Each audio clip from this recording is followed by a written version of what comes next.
Hello. Hi Brad, this is Katie calling to talk to you about ROC 6. Hi, how are you, Katie? I'm good, thanks. How are you? Very good. Thanks for having me on. You're welcome. So ROC 6 is coming up on the 1st of September. Do you want to talk us through the card? The card's always changing. That's just the troubles of being a matchmaker. But now we do have some great fights on the card, which are hopefully, as you say, we're still a couple of weeks out. They stay there. But one of the fights I'm most looking forward to on the amateur undercard is Lonnie versus Mac. I can't. Sorry, I can't say his name properly. Mac, yeah. Muhyiddin Abu Bakr? That's the one. Yeah. I'm really looking forward to that fight. Two very talented youngsters, and it's also going to be for the vacant flyweight ROC belt, amateur belt. So that's one fight I'm definitely looking forward to on the guy. I'll be honest, there's a few other really good amateur fights on there. There's a couple at 66 kilos with George Canessa from BKK, who's fighting John McFadden from Revolution Martial Arts. He's been on our show a few times. Then also we've got Nick Bagley. John's called Son of Dracula is his nickname, isn't he? I've heard that he comes out in a Dracula's cage. That's George Tanasa, he nicknames the Son of Dracula. This is the first time he's going to be fighting on my show. He trains out at BKK. It's a very reputable gym. He's got a tough opponent ahead of him, which is George McFadden, who's fought on our show a few times. I believe he's actually unbeaten on our show. So that's going to be a really good matchup. And then also we have Nick Bagley, who was a premier MMA fighter. Now he's just joined Team Thai and looking really good. He's fought in ROC a couple of times.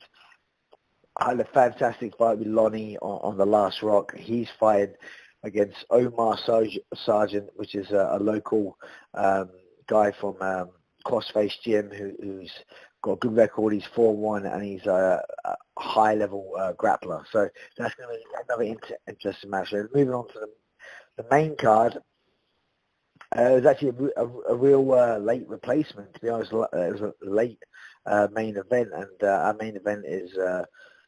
we have Dan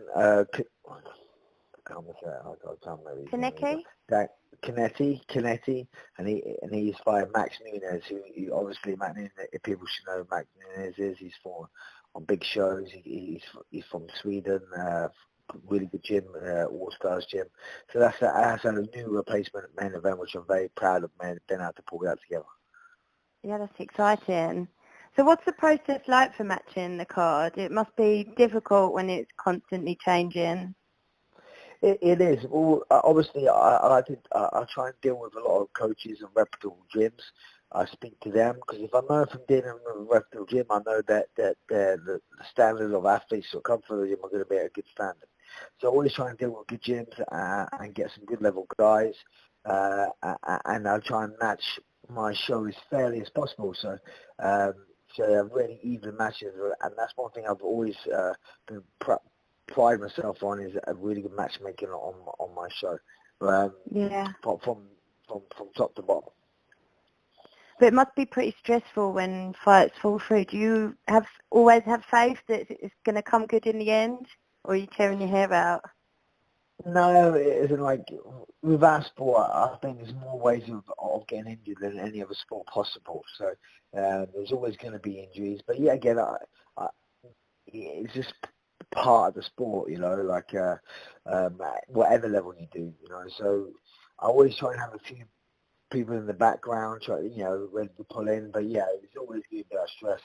And when I have my phone and this close to an event now, every time I get a message from a coach or fighter who's fighting on that card, no matter what it's about getting more tickets or anything like that, I'm always putting my pants.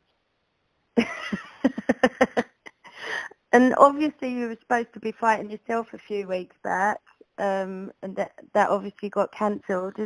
Is the comeback still on? me, as in like, yes and no. It's like, I could fight, you know, like, you know, I mean, like, I wanted to fight on ACB, you know. For me, it was good. They're working with matchups, so I was going to fight someone relatively my age. It wasn't a case of me thinking I'm going to have make a run for the title and like I'm a young gun anymore. I just wanted to be involved in some good fights.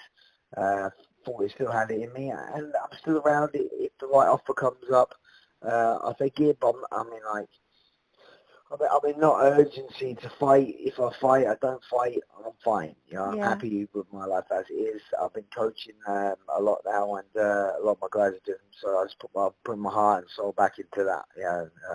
If something comes up, If it doesn't, it doesn't. And I saw another grappling matchup on your social media, so that's next for you, I guess. Yeah, that's next. And for me, it's only grappling.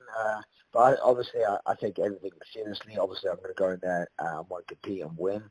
I'm grappling against a guy called Jay Bully, who's a black belt, in a no-gi match. It's going to be fun. I'm going to enjoy it. You know, I've had one grappling match before on Pajares. Found it highly frustrating when I couldn't punch the guy. But I've been grappling a little bit more since, so I'm getting a little bit better. Because how I class this, me in a gi, I'm terrible. Me in no gi, I'm pretty good. Me with grappling, being able to punch in the face, I'm a black belt. Is it like when you punch someone in the face, they give you a lot of mistakes. So if you'd have been able to open your guard if you could punch in the face. If you're not worried about getting hit, you can do whatever you want, you know. But when you have the fear of getting punched in the face, you make a lot of mistakes. So that's what that's what has been my sport for many years. So I was just trying to step away from that. At the moment, I'm still training, don't get me wrong, but I'm focusing on my fight show and stuff like that. As soon as my fight show is out of the way, then I'm going to knuckle down on my grappling competitions. Yeah. So, Rise of Champion 6 takes place on Saturday the 1st of September. How can people come along, Brad? It's held in the Brentwood Leisure Centre, which is in Essex. It's a very, very good venue. You can come along and support. We should have tickets on the door, but if you want to make sure you don't miss out and want to get tickets early, you can go to our website. It's www.rockevents.com or .co.uk. Yeah, you can come there and get your tickets online, and it's a fantastic event. It's like we have really good food. We're catered by Black's Burgers. We've got Muff Liquor, the new gin coming there, so there's good drinks, and it's just really good atmosphere.